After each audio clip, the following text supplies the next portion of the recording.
son los de Intibón. Intibón es muy conocido en el mercado y he trabajado para ellos y ese es mi conflicto de interés, pero las diapositivas y conceptos que yo expongo aquí son totalmente neutrales. Como introducción, pues una causa de consulta muy frecuente, los flujos vaginales o los síntomas vaginales, causando 6 a 10 millones de consultas al año en Estados Unidos.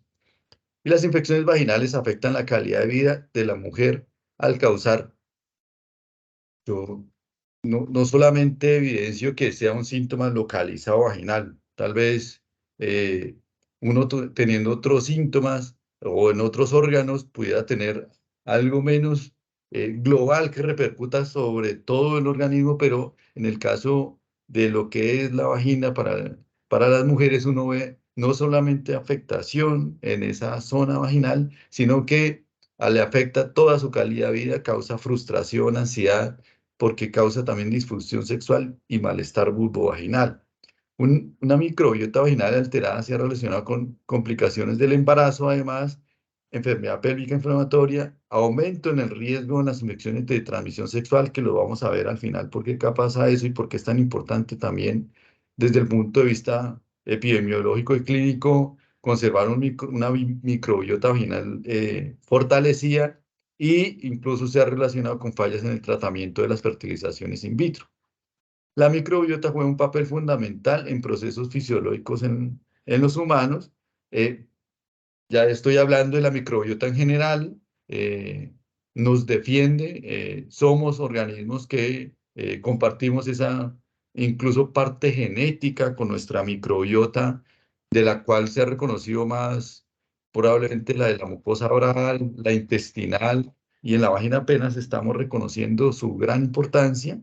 Esa relación, entonces, es mutuamente benéfica, compartimos hasta genes con esa microbiota, es decir, que incluso personas de claramente raza negra o raza asiática o raza caucásica van a tener microbiota diferente porque la traen desde sus ancestros ahí y se reproducen más. Es claro que, por ejemplo, en el caso de la flora vaginal, hay una clara tendencia, por ejemplo, en las mujeres de raza negra a tener flora vaginal menos fortalecida porque, por ejemplo, se ha logrado identificar lactobacillus inners como el mayor habitante de la flora vaginal de la mayoría de mujeres de raza negra, mientras que mujeres de raza blanca que tienden a tener menos disbiosis y flujos vaginales, hay otro tipo de lactobacillus que predominan en su flora vaginal.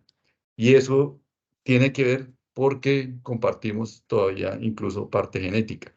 Previene que los microorganismos externos colonicen tejidos humanos, protegiendo contra las infecciones. Digamos que ese es el principal papel que se le ha estudiado y achacado hasta ahora a la flora vaginal, pero a la flora en general. Pero ustedes saben que también se ha asociado, por ejemplo, alteraciones de la flora intestinal, por ejemplo, con obesidad o con enfermedades autoinmunes. Por ejemplo, se reconocen las consecuencias de una inadecuada higiene dental, no solamente para pérdidas dentales, para la enfermedad periodontal, la gingivitis, sino que claramente está establecido su relación con, por ejemplo, enfermedad periodontal y una inadecuada higiene dental con enfermedad cardiovascular y resultados inadecuados del embarazo como parto pretérmino y preeclampsia. En eso se ha estudiado mucho más que, por ejemplo, la flora vaginal y se reconoce que hay relaciones incluso sistémicas o distantes a la flora de la mucosa oral, causando una multitud de enfermedades diferentes. Entonces, ¿qué es una disbiosis? Esa es una condición caracterizada por un desequilibrio en el microbioma que puede conducir a cambios en la microbiota y sus actividades.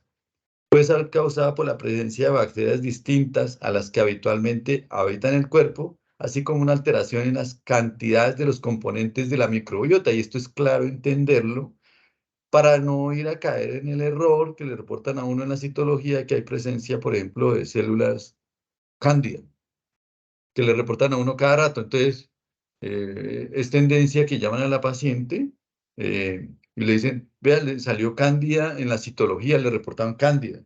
Entonces le voy a dar una fórmula de clotrimazol o de fluconazol para que compre porque tiene cándida. Doctor, pero yo no tengo síntomas. Claro, la cándida también hace parte incluso de la flora normal. El hallazgo de cándida o de algunas especies de cándida en una mujer no indica que debemos darle tratamiento porque la cándida puede ser un habitante normal de la vagina de esa señora, sino lo que cambia son las proporciones y cambian las diferentes formas de cándida que ya se vuelven agresivas contra el huésped y causan lo que es la candidiasis, que ya sería una infección. Es como lo que llamaríamos una bacteriuria sintomática, no necesita tratamiento, pero la infección urinaria claramente necesita tratamiento. La microbiota es el término colectivo para los microorganismos que habitan los organismos multicelulares, incluye las plantas. Incluye bacterias, levaduras y otros microorganismos. Y el microbioma, perdón, está compuesto por microbios útiles, pero también potencialmente dañinos y ha evolucionado junto con su huésped a lo largo del tiempo. ¿Cuál es la diferencia entre infección y disbiosis? La infección es una enfermedad causada por patógenos, mientras que la disbiosis es un desequilibrio de la microbiota. La disbiosis puede abrir la puerta a patógenos y provocar infecciones.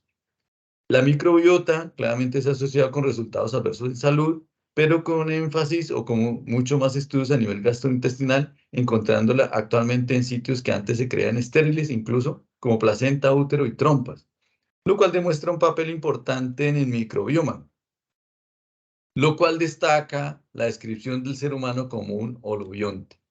Entonces, claramente tenemos que en una vagina sana hay una predominancia de bacterias de lactobacillus, las cuales cuidan el pH.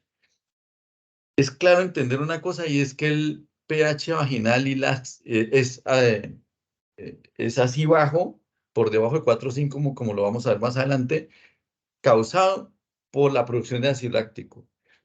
Yo no sé si ha quedado claro, para mí era como al principio que estudié, empecé a estudiar este tema, porque yo decía, los lactobacilos producen ácido láctico en la vagina, y no es cierto. El ácido láctico es producido por las mismas células vaginales que al producir ese ácido láctico baja bastante el pH y hace que solamente especies de lactobacilos y otras especies productoras de ácido láctico puedan vivir con ese pH tan bajo. Si yo altero el pH, lo que voy a causar es una disminución de los lactobacilos, una disminución del pH, como los lactobacilos los mato porque alteré el pH, eso va a causar que yo pierda el espacio o las bacterias malas más bien ganen el espacio que dejaron los lactobacilos al morirse y aumenta entonces el crecimiento de bacterias patógenas como Gardnerella, Prevotella, Bacteroides, Mobiluncos y Mycoplasma. ¿Y qué factores influyen en esa microbiota vaginal? Y hasta aquí vamos en una disbiosis.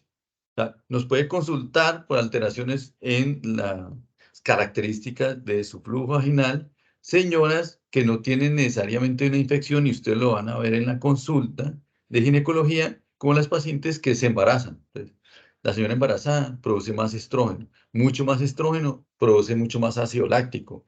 Y así sea, usted vaya, la mayoría de pacientes que usted le toma un frotis vaginal embarazadas, así sean sintomáticas, le va a salir normal, porque le va a salir es un montón de lactobacilos y un pH probablemente normal. Todas estas condiciones, eh, pues pueden hacer que la flora vaginal cambie hacia una flora que tiene molestias para esa mujer en especial.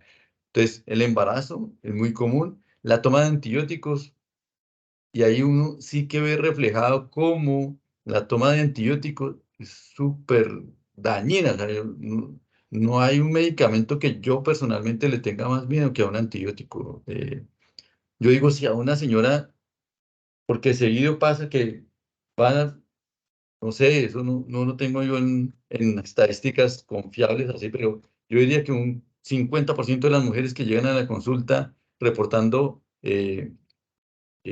flujo vaginal molesto, yo les pregunto, bueno, ¿y usted no toma antibiótico en estos días? Ah, se ponen a hacer un recorder y dice, sí, cuando me fui a hacer un tratamiento odontológico me dieron una dosis de antibiótico, o cuando me hice el tratamiento del Helicobacter. No sé qué, cuando hagan la historia clínica de esa mujer en especial, no se queden solamente con las características del flujo, si le molesta o no. Eso tiene que tener un antecedente. Algo cambió en su vida o se embarazó, o tomó antibióticos, o miren muy bien el sangrado menstrual. El sangrado menstrual, el pH de la sangre es básico. ¿Cuánto debe tener en unos gases arteriales? Le reportan pH de cuánto en unos gases arteriales. Por encima de 7, 7,4, ¿sí? Entonces, claro, eso termina alterando o neutralizando el pH ácido que debe tener la vagina, termina cambiando ese flujo vaginal. Por eso la misma clasificación de la FIGO nos dice que un sangrado normal, la duración debe ser de 7 días. Más de 7 días se expone a la vagina a un aumento en el pH y a un cambio en la flora vaginal que termina causando un flujo molesto. Prácticas de higiene, por ejemplo, como las duchas vaginales, estatus hormonal, edad reproductiva. Pregúntenle a la mujer también que les va a la consulta por flujo vaginal si fue que no inició a tomar anticonceptivos o dejó de tomar anticonceptivos o cambió los anticonceptivos. Todo eso puede causar flujos vaginales molestos para esa paciente y no necesariamente tienen que mandarle la última combinación que vino a presentarte el laboratorio eh, con, con múltiples combinaciones, ¿no? Cada vez que se inventan clindamicina más fluconazol más no sé qué, tratamiento de pareja, un montón de cosas que no, pues, que no tienen asidero y no deberían ser tan recomendadas. Entonces, la importancia de los lactobacilos es porque son fundamentales para el mantenimiento de la flora normal de la vagina por dos mecanismos principales. Ocupan espacio y además producen bacteriocinas como ácido láctico y peróxido de hidrógeno.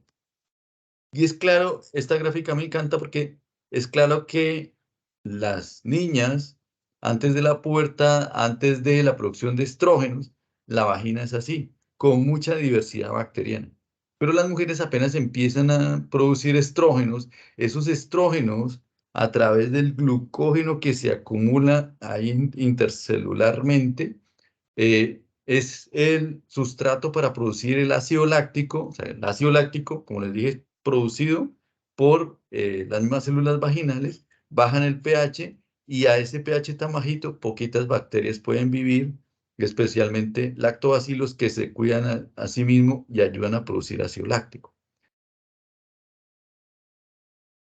Rusia, por ejemplo, se vuelve a esa diversidad grandísima de bacterias y las pacientes eh, con síndrome genitourinario de la menopausia, es claro que uno de sus primeros síntomas, si usted va y le mide, yo en la consulta permanentemente ando con una tirilla esas de medición de pH y les mido el pH a mis pacientes menopáusicas y la que está más sintomática está con el pH muy alto.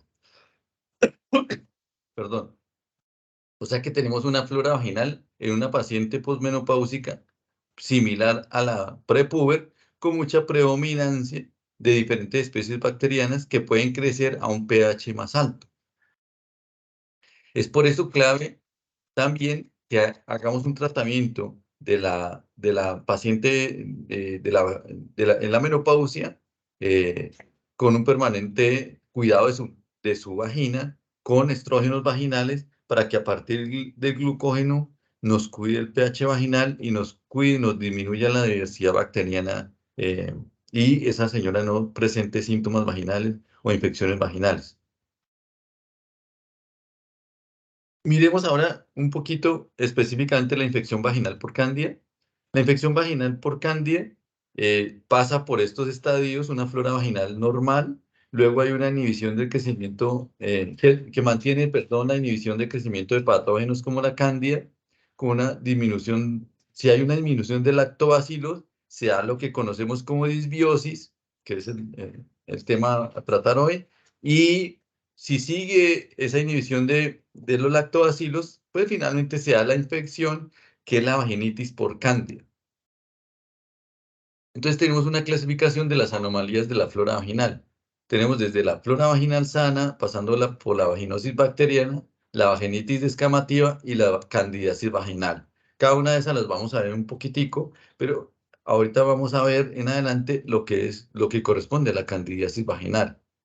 Entonces, ya tenemos un predisponente que se los nombré anteriormente. Aquí está pues dibujado simplemente, por ejemplo, el uso de antibióticos. Hay una drástica reducción de las bacterias benéficas y eso causa vaginosis bacteriana o candidiasis o disbiosis dentro del espectro de condiciones que nombramos.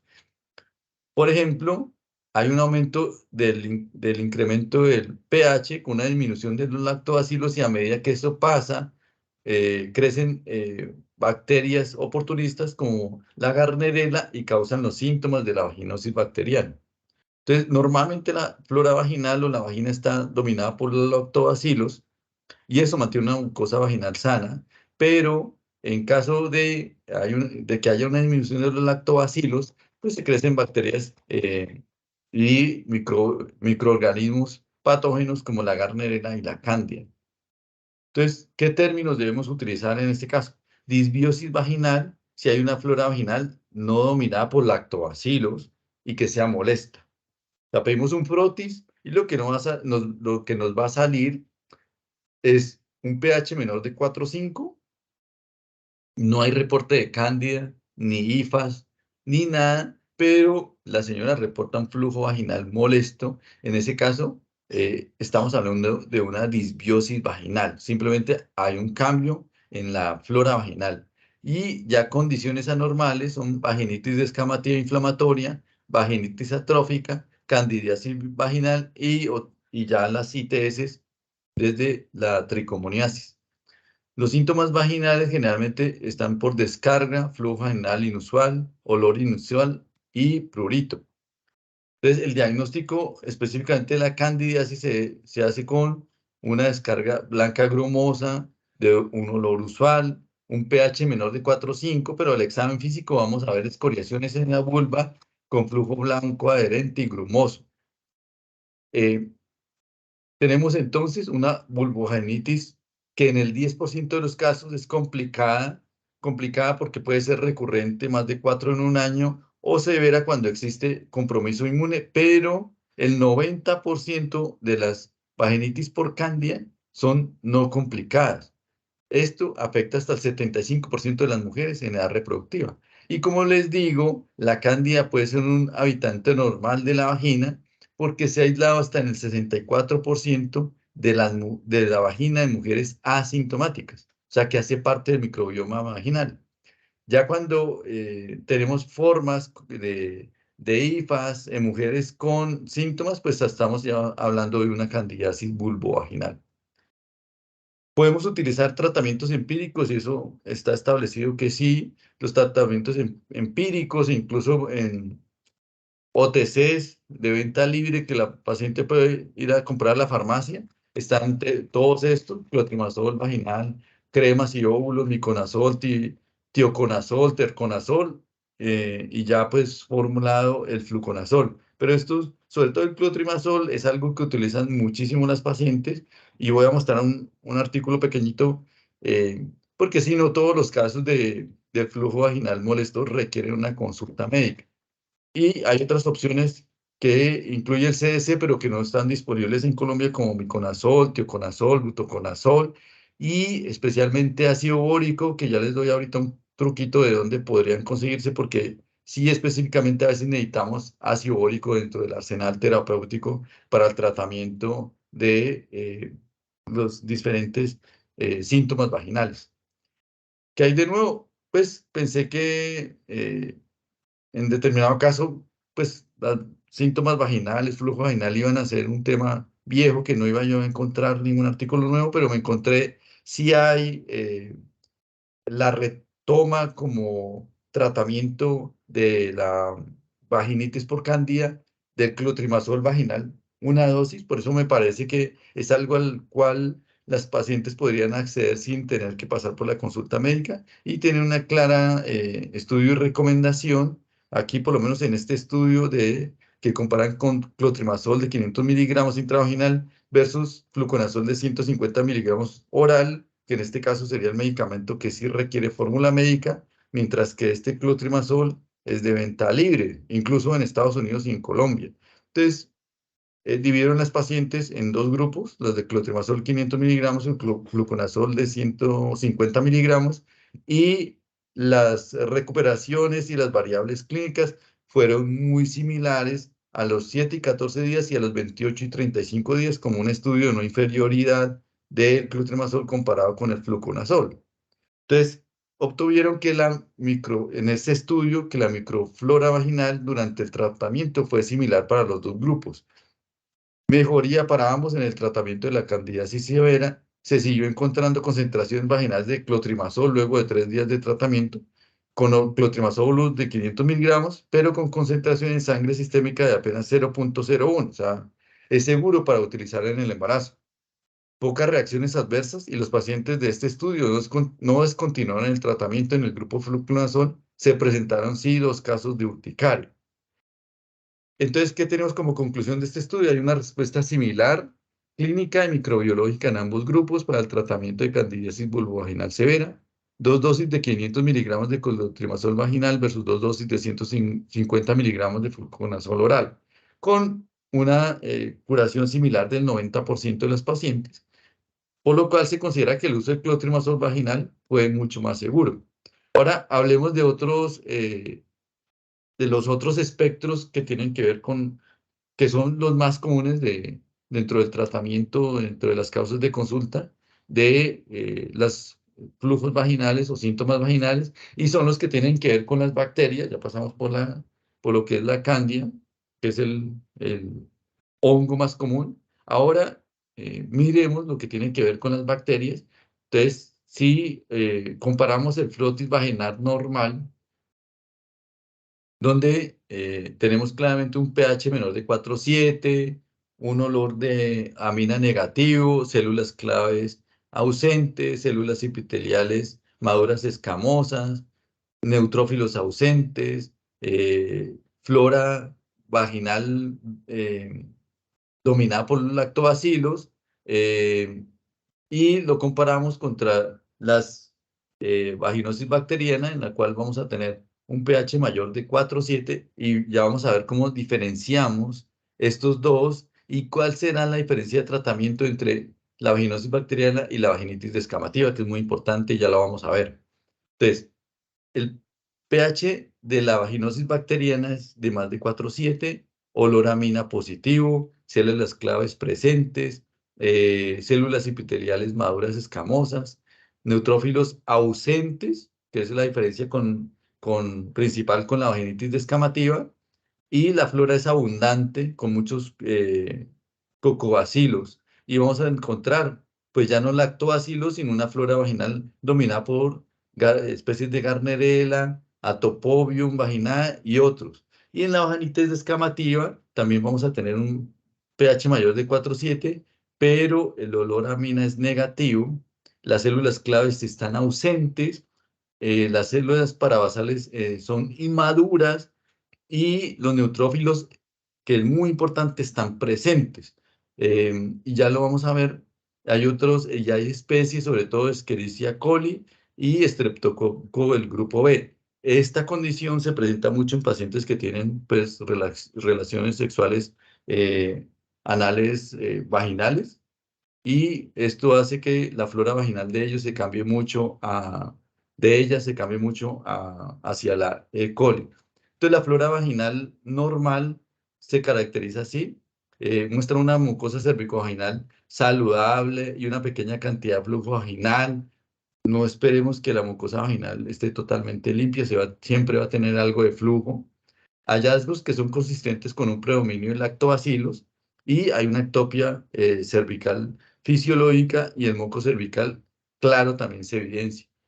Aquí en este lado tenemos un examen microscópico de una preparación de montaje húmedo que muestra bacterias en forma de bastón que son consistentes con lactobacilos, y no hay leucocitos presentes en la preparación.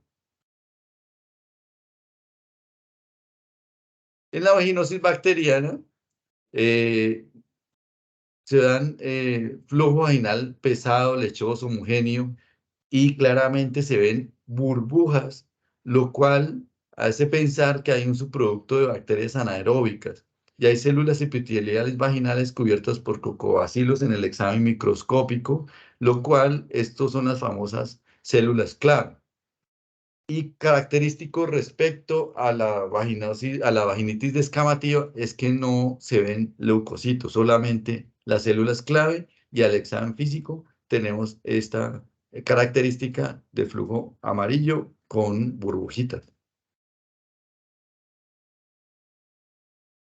Para el tratamiento de la vaginosis bacteriana, pues podemos recurrir a metronidazol oral, por 7 días, metronidazol en gel, clindamicina.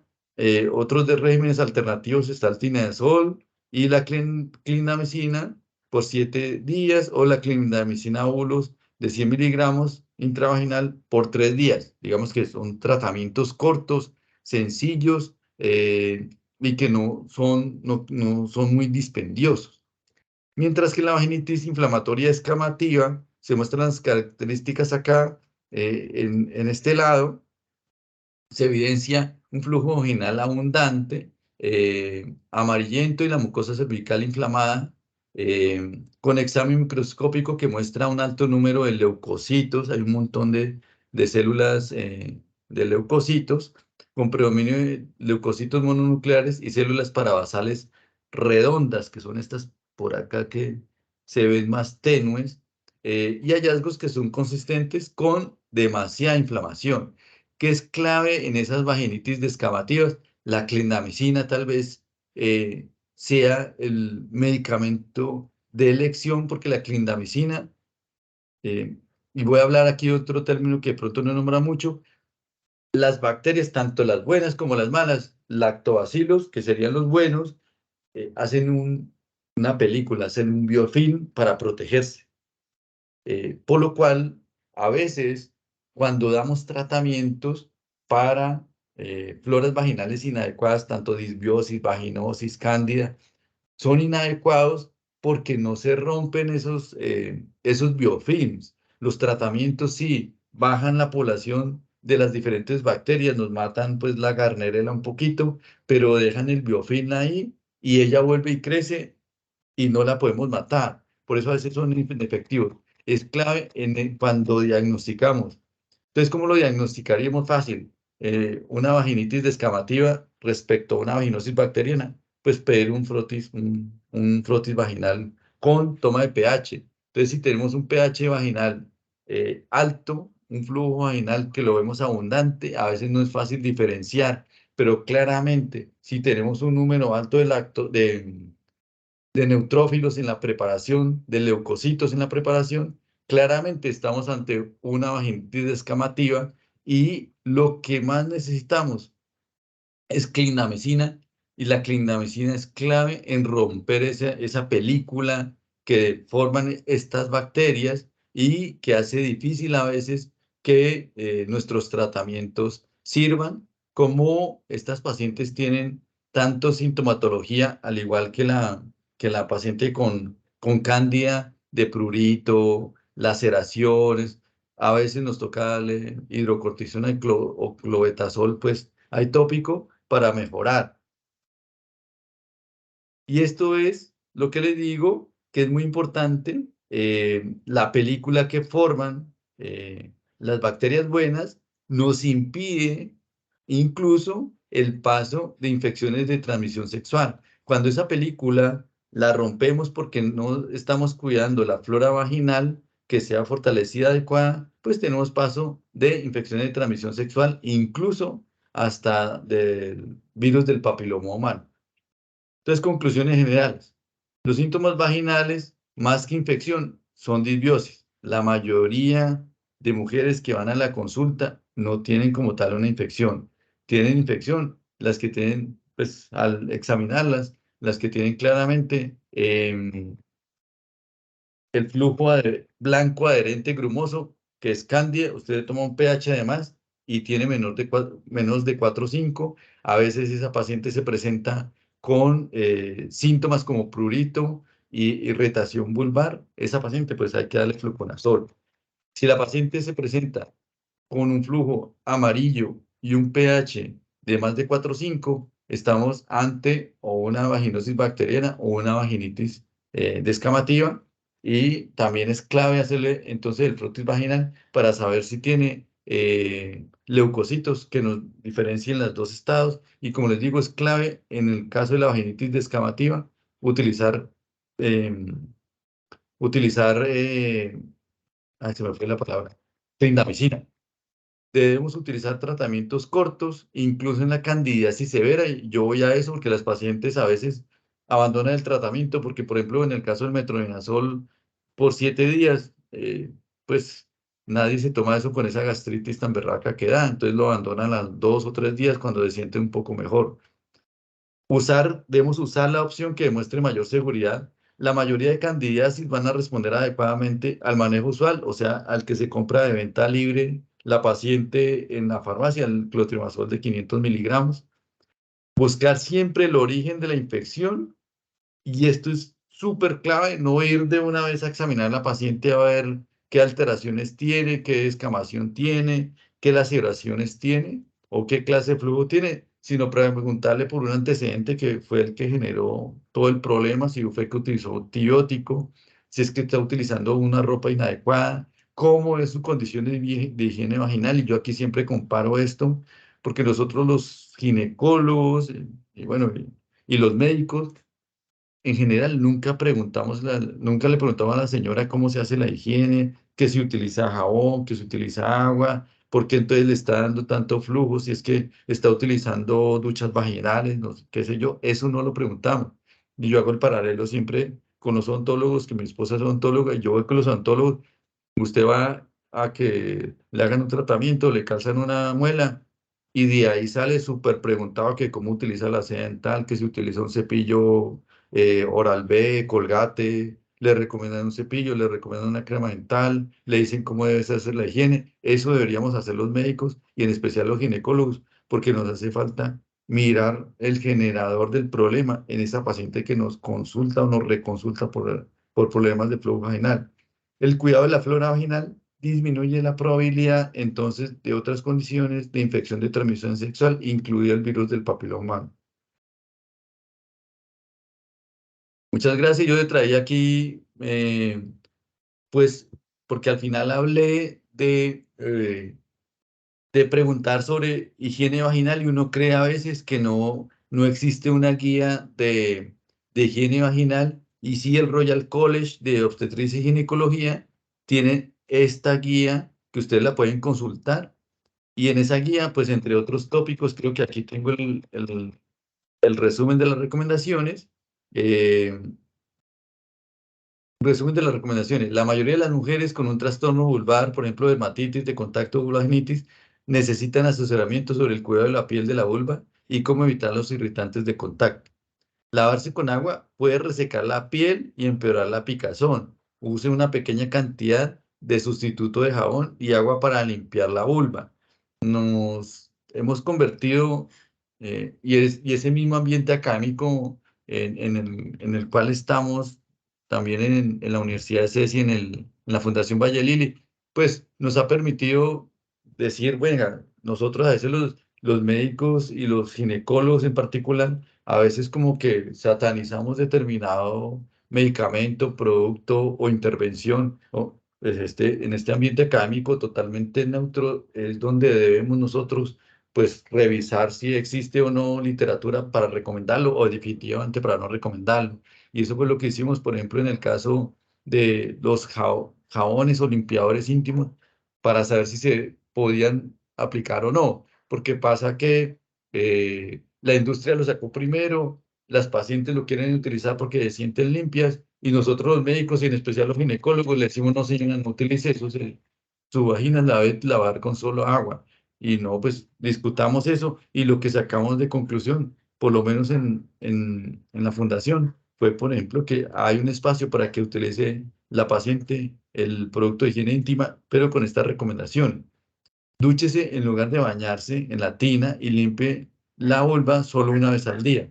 La limpieza excesiva puede agravar los síntomas vulvares, por ejemplo, síntomas de dermatitis de contacto. Evite el uso de esponjas o franelas, solo use la mano y seque suavemente con una toalla suave. Algunas cremas de venta libre, incluidas las cremas para bebés ahora para pañales, porque eso lo ve uno también cada rato. Como yo me sentí irritado, doctor, me estoy aplicando Desitin, crema número 4, Almipro, etcétera, y esas cremas tienen óxido de zinc y el óxido de zinc es básico, termina alterando o aumentando el pH vaginal y empeorando la situación del flujo vaginal. Otras cosas como cremas a base de hierbas, aceite de árbol de té, aloe vera, pueden tener también irritantes y pues empeorar el cuadro. Muchas gracias, eso era todo lo que tenía por decir y yo no sé si tienen algún comentario o pregunta. Hola, doctor. Bueno, primero que todo, pues muchas gracias por la charla. Siento que es un tema muy interesante y que, digamos, que le va a servir tanto internos, médicos generales, estudiantes, especialistas, porque es un tema que vamos a ver en la consulta con bastante regularidad. Todos los Entonces, días seguro. sí, señor. Entonces, pues voy a abrir el auditorio para preguntas. Veo que tiene la mano levantada Juan José Villamarín. Adelante, Juan José. Doctor, primero que nada, muchas gracias por la charla, muy interesante. Doctor, yo soy estudiante de noveno semestre y tenía una pregunta acerca de la parte que decía acerca de buscar la causa.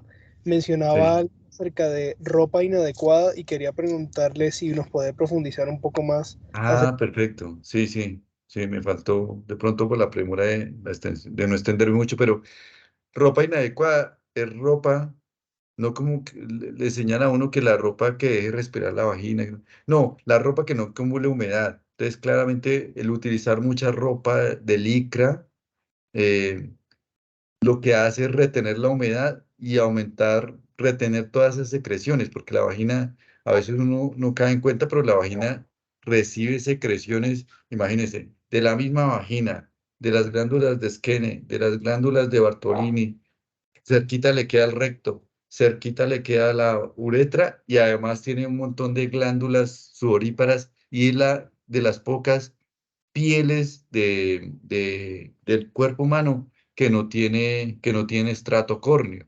Entonces, la humedad en esa zona es tremendamente deleteria para la vulva y empieza a causar síntomas vaginales. Tal vez no es una contraindicación a que utilicen ropa de licra, que no tenga ninguna, sino que preferir ropa de algodón que fácilmente pasa la humedad. No es porque respire o haya una cosa ahí de cambio de O2 para que respire mejor las bacterias de la flora vaginal normal, sino que no acumulen humedad y eso traiga como consecuencia la alteración, ¿no? y de los síntomas vaginales.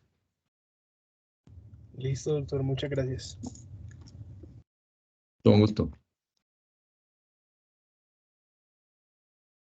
Doctora Catalina tiene la mano levantada. Muy buenas noches, doctor. ¿Cómo está? Yo soy Catalina Bien, Vanegas, gracias. la docente pues de guía del grupo de interés de ginecología y obstetricia y quería pues darle las gracias por su presentación, por acompañarnos en este espacio académico que tenemos de manera mensual. Darle pues las gracias por toda la información que compartió, como dijo Laura, con residentes, internos y estudiantes de noveno semestre que están cursando actualmente con o ginecología y obstetricia dentro de pues su formación profesional. Quería hacerle una pregunta puntual con respecto a lo que usted mencionaba de la higiene íntima de las pacientes. Y pues, cuando vamos a indicar el uso de jabones íntimos, está, digamos, descripción dentro de la literatura de utilizar preferiblemente jabones íntimos que tengan un pH similar al de la vagina para evitar todos estos cambios que pues usted nos mencionó durante la presentación. digamos, esto sí está indicado, debemos tener, digamos, como el cuidado de utilizar este tipo de jabones o utilizarlos en nuestras pacientes dándoles una alternativa para realizar este aseo íntimo, pues que, como usted también mencionó, es importante para ellas y digamos que lo realizan con frecuencia, ¿no?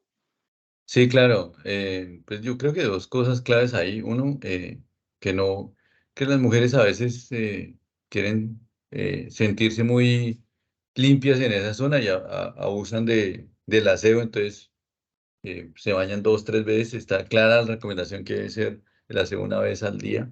Y si hay la recomendación de utilizar productos que no generen, no sean como tal jabones, ¿sí?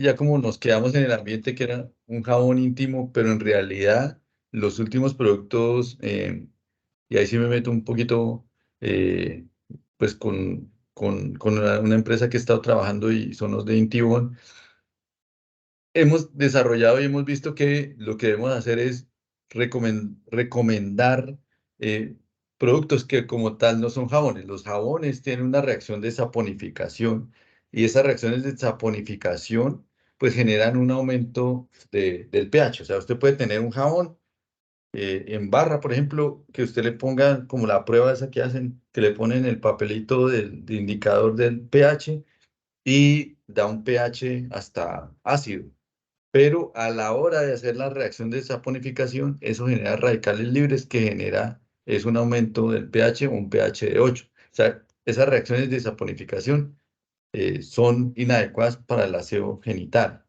Lo que debe quedar claro es que hay un cambio y una educación hacia la paciente, y es que no espere que los productos de limpieza íntima tengan una sensación de espuma. Nosotros estamos acostumbrados a que usted se lava el pelo o se lava el cuerpo y esos productos con los que utiliza para hacer eso generan un montón de espuma y usted se siente limpio.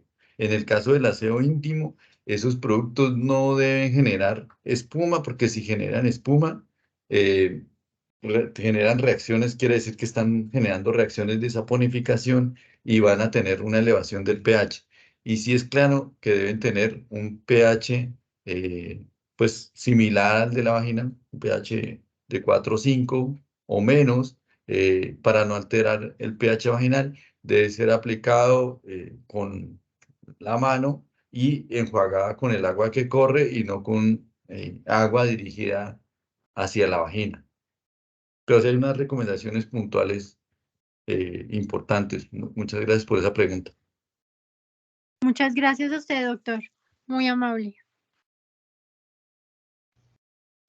Y Jaime, tiene la mano levantada. Sí, buenas noches, doctor. Buenas Doctor, le quería noches. preguntar, digamos, en el contexto de práctica clínica, particularmente en pacientes gestantes, en el contexto de amenazas de parto inducidas por infecciones cérvico-vaginales, infecciones vaginales, he visto que pues en el interés de tratamientos un poco más rápido, precisamente para prevenir ese parto pretérmino, se usan a veces esquemas un poco más como rápidos, por así decirlo, Sí, como metronidazol de dosis única. Le quería preguntar, digamos, cómo es el perfil de seguridad y de efectividad de esos manejos como de medicamentos a dosis más altas, pero dosis única, a comparación de, digamos, los esquemas más tradicionales de manejo en óvulos por 7 días o cosas así por el estilo. no, perfecto. A mí me gustan y yo doy más por lo menos personalmente en la consulta, doy más o metronidazol o signiazol, dosis única de 2 gramos, que esquemas de 7 días y para la embarazada es súper clave. Incluso escribimos un texto para el libro de La Figo hace como unos 4 años sobre vaginosis bacteriana y embarazo y nos encontramos un estudio en Alemania que en una población de mujeres embarazadas les daban, tomen unas tirillas de pH y mira si usted solita el pH en la casa y si ese pH estaba por encima de 4 o 5, se tomaban una dosis única de 2 gramos de metronidazol y una disminución importante en la tasa de parto pretérmino en las pacientes que hicieron esa conducta.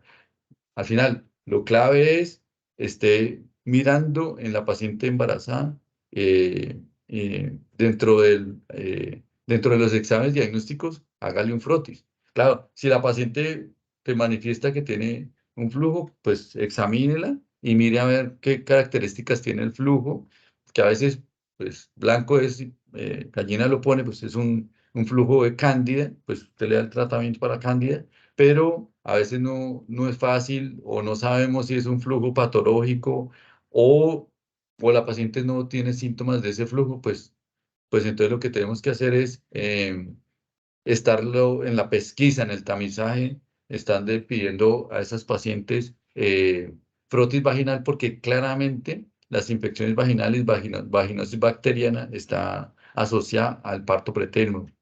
Y estoy de acuerdo en que se pueden utilizar dosis altas de antibióticos con total seguridad y eficacia. Y cortas, dosis altas y cortas. Muchas gracias, doctor.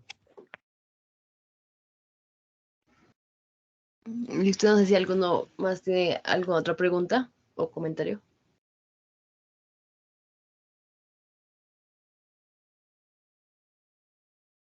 Bueno, doctor, no, pues agradecerle nuevamente haber aceptado la invitación y pues muchas gracias por la charla, la verdad estuvo bastante interesante y Bueno, útil. no, y te pido el favor si me puedes incluir ahí dentro de las invitaciones para estar constantemente invitando y yo mirando qué charlas pueden ser interesantes de meterme a asistir, pues te Sí, agradecería mucho. Muchas gracias por eso. sí, sí, señor, yo le mando, aún no tenemos el siguiente mes, pero yo se la mando apenas la tengamos por correo, el póster y el Bueno, link para que se pueda conectar. bueno, muchas gracias. Muchas gracias por la invitación. A usted, doctor, muchas gracias. Bueno, hasta luego. Que estén Hasta bien. luego. Que tengan Muchas buena gracias, noche. doctor. Hasta luego. Buenas noches. Buenas Gracias, noches. doctor. Muchas gracias. Hasta luego a todos. Luego.